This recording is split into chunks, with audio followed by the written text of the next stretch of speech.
Buenos días, estimados estudiantes de la Institución Educativa Particular El Triunfo. Bienvenidos a la semana número 2 del curso de literatura. Vamos a hablar el día de hoy dentro del vanguardismo de los autores que mencionamos la semana anterior. En el caso del día de hoy, solo vamos a dirigirnos de Julio Ramón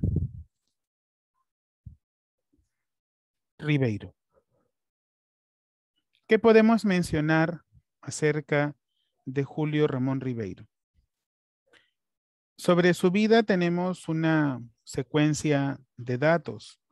Por ejemplo, podríamos señalar que Julio Ramón Ribeiro nace en Santa Beatriz, cercado de Lima, el 31 de agosto de 1929. Hijo de Julio Ramón Ribeiro Bonelo y Mercedes Zúñiga Rabines. En su niñez vivió en Santa Beatriz y luego se mudó a Miraflores. Su educación escolar la recibió en el Colegio Champagnat de Miraflores. La muerte de su padre le afectó mucho y esto tuvo unas consecuencias económicas en la situación de su familia. Estudió letras y derecho en la Pontificia Universidad Católica del Perú entre los años 46 y 52. Inició su carrera literaria, su carrera de escritor, con la publicación del libro La vida gris, que publicó en la revista Correo Bolivariano en el año 1949.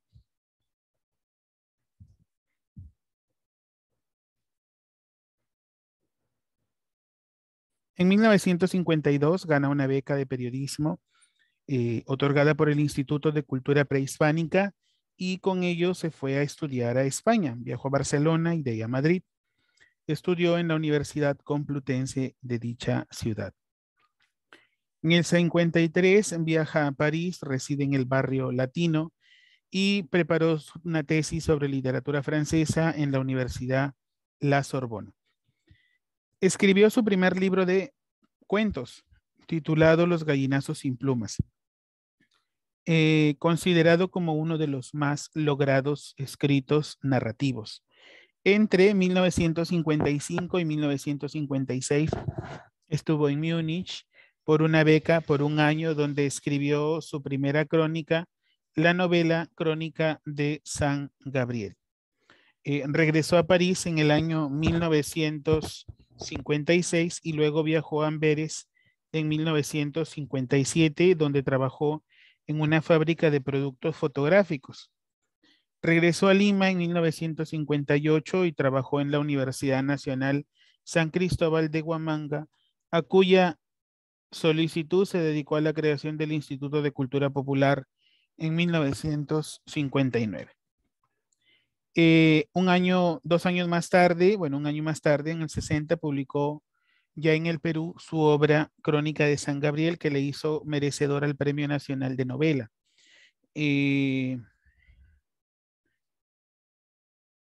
Bien, tuvo un viaje a Europa, ¿no? En el 61 volvió a París y trabajó como periodista durante 10 años en la agencia France Press, también como agregado cultural en la Embajada Peruana de París y también como consultor y embajador del Perú ante la UNESCO. Se casó con Alida Cordero y tuvieron un hijo. En el 73 se operó por primera vez de un cáncer pulmonar provocado por su adicción al cigarrillo, a la raíz de lo cual recibió un largo tratamiento. Inspirado en esta experiencia, escribió un libro titulado Solo para Fumadores, que es prácticamente su biografía. En 1983 recibió el Premio Nacional de Literatura y 10 años después el Premio Nacional de Cultura. Los últimos años de Ribeiro. Ribeiro nunca tuvo enemigos, siempre estuvo muy valorado por sus contemporáneos. Trabajó como embajador ante la UNESCO a finales del 80. Tuvo un intercambio verbal muy áspero con Mario Vargas Llosa a raíz de la discusión desatada del Perú en torno a la proyectada estatización de la banca en el primer gobierno de Alan García. Sin embargo, Vargas Llosa ha alabado incesantemente la obra literaria de Ribeiro, a quien considera uno de los más grandes narradores de habla hispana. Sus últimos años de vida los pasó viajando entre Europa y Perú. En el último año de su vida había decidido radicar definitivamente en su patria, pero Ribeiro fallece el 4 de diciembre en el 94 en el Instituto Nacional de Enfermedades No Plásticas. Fue enterrado en el cementerio Jardines de la Paz y en su epitafio se puede leer: la única manera de continuar en vida es manteniendo templada la cuerda de nuestro espíritu, tenso el arco apuntando hacia el futuro. Eh, balance de su obra. Su primer cuento, La vida gris, apareció en la revista Correo Bolivariano. En total escribió 9 libros de cuentos entre el 55 y el 92. El conjunto de su obra suman 87 cuentos que se haya reunido en el libro La palabra del mudo, publicada por primera vez en 1974 y que fue ampliando a lo largo de su carrera hasta pocos años antes de su muerte. Entre sus cuentos más célebres figuran Gallinazo sin plumas, La insignia, El pie del acantilado, Alienación, Los cautivos, El doblaje y Silvio en el Rosedal. Con sus obras aparecidas a partir de la década del 50, el realismo urbano llega a su desarrollo pleno en el Perú y se abre camino para las obras de los autores del boom latinoamericano como Mario Vargas Llosa, Bryce Echenique, Ribeiro. Sin embargo, prefirió alejado de ese denominado boom. Narrados con un estilo sencillo e irónico, los personajes de sus historias pertenecen por lo general a la clase media establecida o clase baja ascendente. Frecuentemente se encuentran ante situaciones de quiebre y fracaso, usualmente ante pequeñas tragedias personales o cotidianas que se articulan con los discursos en una constante pugna. El racismo, los regazos de una Lima colonial anquilosada, la migración del campo a la ciudad, así como sentimientos personales de soledad y fracaso. Su último cuento, titulado Surf Inédito, fue el último cuento que escribió Ribeiro, el 26 de julio de 1904. En el 2009, la editorial Seix Barral publica La palabra del mudo, tomo 1, tomo 2, con la totalidad de sus cuentos. Ahí nos presenta 6 cuentos olvidados, 3 desconocidos y 1 inédito, además de los agrupados en sus 8 libros que van desde Los gallinazos sin plumas hasta Relatos santacruzinos en el año 1992. Hay que mencionar también de la biografía, aquí están los libros de cuentos. En el 55, Gallinazos sin plumas, 58, Cuentos de circunstancias, en el 64, Las botellas y los hombres, en el 64, Tres historias sublevantes, en el 72, Los cautivos, en el 72, El próximo mes me nivelo, La palabra del mudo, compilación de sus cuentos completos, Silvio en el Rosedal, solo para fumadores, y Relatos santacruzinos. En novelas tenemos La crónica de San Gabriel con el Premio Nacional de Novela del mismo año, Los geniecillos dominicales y el Premio de Novela del Diario Expreso y Cambio de Guardia. En teatro tenemos Santiago el Pajarero y Atusparia.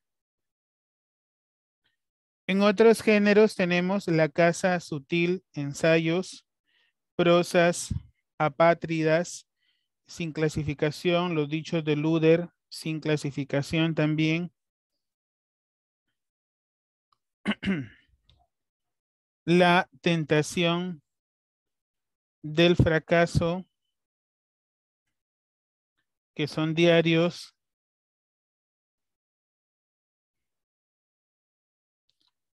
Y Cartas a Juan Antonio, que es de correspondencia. En los premios que he recibido, Premio Nacional de Novela en el año Premio Nacional de Novela 1960, Premio Novela del Diario Expreso 63, Premio Nacional de Literatura en el 83, Premio Nacional de Cultura en 1993, Premio de Literatura Latinoamericana y del Caribe y Juan Rulfo, 1994.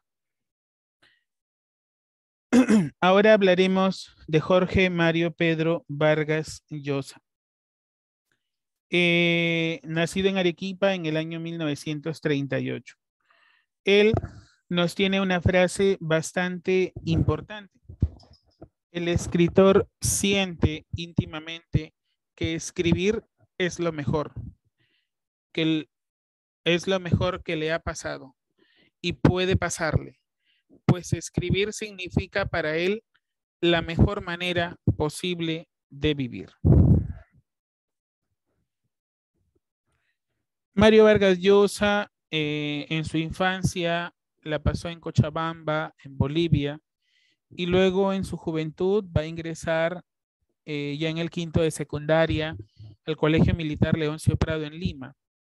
Un año antes estuvo en la Gran Unidad Escolar San Miguel de Piura.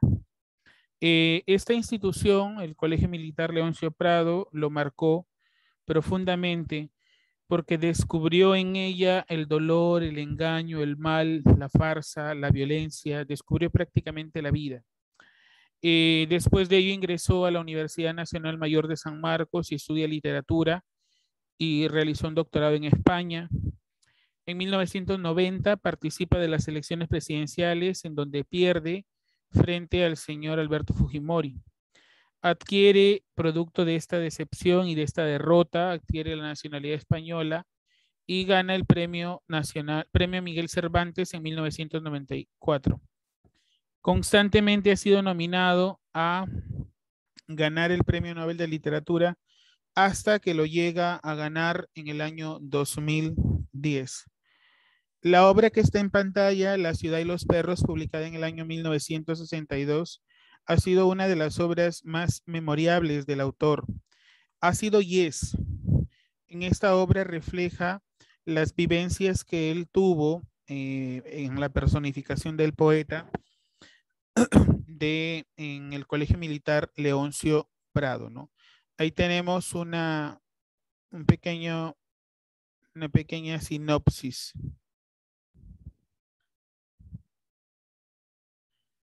A instancias del jaguar, quien es el líder de una pandilla, el cadete Cava roba las preguntas del examen de química.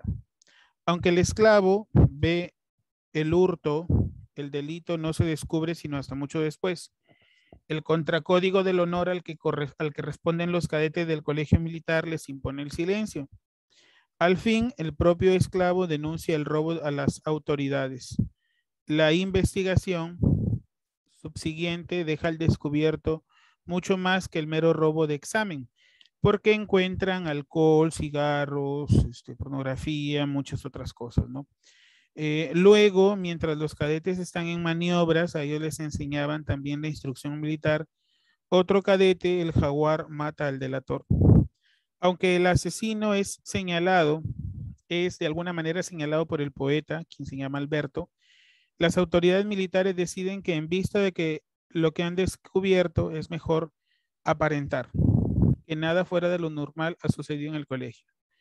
Esta ficción sustituye a la verdad criminal de los 3 años de los cadetes que pasan en el colegio militar. Por insistir en la verdad que viven los cadetes y que el lector testimonia, se destierra al teniente Gamboa, quien era el que los tiene a cargo, ¿no? Los cadetes se reintegran a la sociedad de donde provinieron, habiendo aprendido su gran lección de sobrevivencia, dispuestos ya a seguir sus destinos con sus familiares allegados a los que puedan procurar. La obra La Casa Verde, ahora hablaremos de la obra La Casa Verde de Mario Vargas Llosa. Hay que señalar que la obra La ciudad y los perros se hizo una adaptación cinematográfica, ¿ya? Que ha sido bastante reconocida, la calidad literaria, el ceñirse al libreto ha sido también bastante destacable, ¿no? Y encontramos no solo actores peruanos muy notables, sino que el mensaje de la obra es bastante interesante, bastante profundo, algo que a nosotros nos llama considerablemente la atención. Vamos la próxima semana a continuar desde la obra La Casa Verde y una serie de obras más importantes también de Mario Vargas Llosa. Muchas gracias.